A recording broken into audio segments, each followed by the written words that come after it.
चलिए कुछ शेयर करती हूँ आपके साथ। बहुत दिन से मेरे दिल में ये चीज़ आ रही थी तो सोचा शेयर करूँ या ना करूँ, शेयर करूँ या ना करूँ। तो आज फाइनली सोचा चलिए शेयर कर लेती हूँ कि कहते हैं ना, बेटियों का कोई घर नहीं होता, ना मायके ना ससुराल। ये बात एकदम सही है। जब हमारी शादी नहीं हुई होती है तो जो मर्ज़ी करते हैं, जब मर्ज़ी चले गए, घूम लिए फिर लिए, माँ का हाथ का खाना खा लिया। और जब शादी हो जाती है तो हमें दूसरों के घर के हिसाब से चलना पड़ता है। वहाँ का रहन सहन कैसा है, हम एग्जैक्टली तुरंत वहाँ फ्रीडम नहीं होती। वहाँ हम कुछ झट से बोल नहीं पाते, बहुत कुछ सोचना पड़ता है। जब तक हमें कोई कुछ नहीं कहता हम आगे नहीं आ पाते। तो काफ़ी सारी बातें हो जाती हैं और मैं बिलीव करती हूँ कि ये सब जो स्टार्टिंग की बातें होते हैं ना, कि लाइफ टाइम तक कभी नहीं बोलती। एक तो पहले जब हम नई नई शादी करके आते हैं, आपको किस तरह से इज्जत दे रहे हैं, किस तरह से आपसे बातें कर रहे हैं, किस चीज़ में आपको आगे लेकर आ रहे हैं, आपसे सलाह ले रहे हैं कि नहीं ले रहे हैं, आपसे कुछ पूछ रहे हैं कि नहीं पूछ रहे हैं।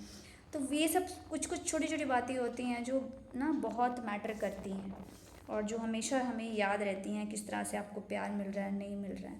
और सेकेंडली जो सबसे इम्पॉर्टेंट बात है, जब पहली बार एक औरत माँ बनने वाली होती है ना, तो उसे खूब सारा प्यार देने की बहुत ज़्यादा ज़रूरत होती है, क्योंकि उसके अंदर कहते हैं ना, रब पल रहा होता है। जैसे कि मैं एक दिन गुरुद्वारे गई तो वहाँ बाबा जी ने एक बात कही कि जब एक औरत माँ बनने वाली होती है ना, तो उसकी रब की तरह उसे पूछते हैं और जितना उसे प्यार दे सके उतना अच्छा है। उसे कभी उसका कभी दिल ना दुखाएं।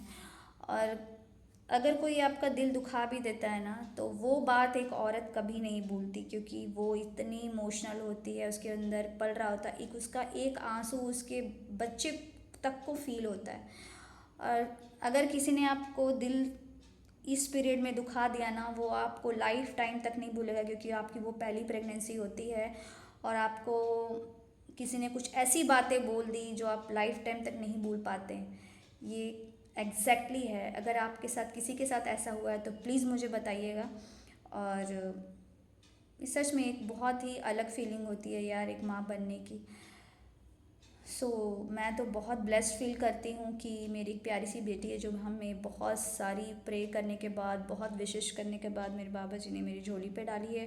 क्योंकि वो प्रीमेच्योर थी, तो कम से कम वो 17 डेज़ वेंटिलेटर में थी। तो बाबा जी ने हमें बहुत प्यारी बेटी दी है, जिसके अक्षर भी MHR माँ हार रा निकला था। तो मैंने उसका नाम गुरमेहर रखा कि गुर की महर, गुरमेहर, मुझे बाबा जी की ब्लेसिंग्स मिली है, महर मिली है। सो यही प्रे करूँगी कि अपनी बहुओं को बहुत सारा प्यार दें, उन्हें दिल कभी ना दुखाएं, क्योंकि किसी का दिल दुखाया हुआ ना, वो कभी वापस नहीं आता। वो लाइफ टाइम तक ना मेमोरी बन जाती है आपकी, कि आपका दिल दुखाया था किसी ने। Thank you for watching.